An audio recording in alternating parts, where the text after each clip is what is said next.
Parapin. Alors ça, c'est la bonne nouvelle. Enfin, une bonne nouvelle qui nous permet de parler et d'annoncer des chiffres qui, alors moi, qui m'ont laissé quoi, si je puis dire. C'est un chiffre incroyable, ce que vous allez nous annoncer. Inactivité physique. Des morts. Oui. Parce qu'on ne bouge pas assez, quoi, en gros. Sédentarité, une catastrophe sanitaire mondiale, catastrophe sanitaire internationale, l'inactivité physique. Selon des chiffres de l'OMS, l'inactivité serait responsable de plus de 5 millions de morts dans le monde. Autant dire que l'inactivité tue davantage que le tabac. C'est ça qui est assez impressionnant et toujours selon l'OMS, eh bien, un adulte sur 4 ne ferait pas suffisamment de sport et mettrait sa santé en danger. Alors, on est en début d'année. On peut se le dire, c'est le moment des grandes résolutions. Parmi nous, 36% d'entre nous font de l'activité physique et du sport la priorité, la résolution numéro 1 en ce début d'année. Se remettre au sport ou se mettre au sport, 36%, c'est une priorité. N'importe où, le sport, même dans l'entreprise, et 61% d'entre nous seraient disposés à faire du sport sur le site même de l'entreprise, dans les locaux de l'entreprise. Tous les gens sont super motivés pour se mettre en marche et l'entreprise a tout à y gagner. Pourquoi ? Parce que selon un récent sondage, l'activité physique augmenterait une productivité de plus de 3 semaines par an chez les salariés. Plus de 3 semaines de productivité. Ça, c'est une étude qui a été pilotée notamment par le MEDEF. C'est dire qu'elle est crédible. Alors, sans aller jusqu'à créer des salles de sport au sein même de l'entreprise, je vais vous proposer un dispositif assez malin qui évite la sédentarité. Nous sommes allés dans une start-up parisienne voir l'outil du futur installé juste devant la machine à café.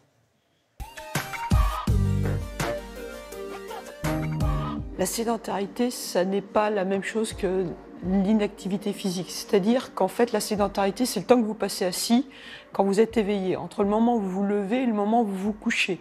En fait, on s'est aperçu que même si vous suivez les recommandations d'activité physique, donc quand vous faites les fameuses 150 minutes d'activité physique par semaine, eh bien, quand vous passez plus de 6 heures assis par jour, la sédentarité augmente le risque presque d'un facteur 2, donc vous avez 2 fois plus de risques de faire un diabète de type 2, d'être obèse, d'avoir une maladie cardiovasculaire, c'est-à-dire principalement un accident vasculaire cérébral, ou de développer les cancers les plus fréquents. Alors pourquoi la marche est bonne ? Bien parce qu'on est debout, et en plus on fait de l'activité physique de façon prolongée. On a du mal à croire qu'en marchant si doucement, en fait, ça a un effet sur la santé. Ah bah si, puisque je fais travailler mes muscles, donc forcément ma fréquence respiratoire augmente, mon débit cardiaque augmente. Combien de kilomètres heure ? Là, je suis à 2,2 km/h. Et si on augmente la cadence, est-ce qu'on peut se concentrer, avoir une activité intellectuelle ? Non. Par exemple, si je passe à 5 km/h, j'ai quand même du mal à taper sur mon ordinateur. Pourtant, 5 km/h, c'est ce qu'il faut pour avoir une activité intense. Oui, mais là, on vous demande de faire 30 minutes. Donc là, j'ai envie de 1.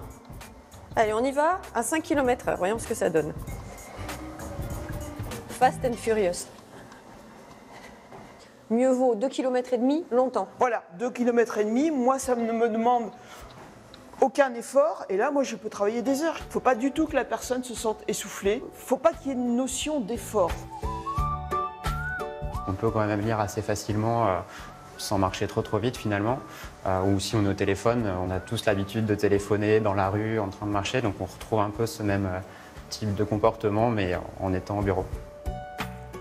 Dans ma journée, j'aurais quand même fait 3 heures d'activité de faible intensité. Pendant ces 3 heures ou ces 2 heures, je ne vais pas être assise. Donc, in fine, je n'aurai pas les effets mauvais pour ma santé de la sédentarité. C'est pas mal. Moi, j'achète.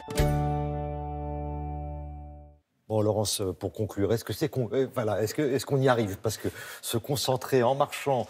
Alors moi, j'ai essayé d'accélérer un petit peu la mécanique. C'est très difficile de se concentrer intellectuellement quand on va trop vite. Donc, il faut marcher doucement pour permettre d'écrire, de se concentrer, de produire un effort intellectuel.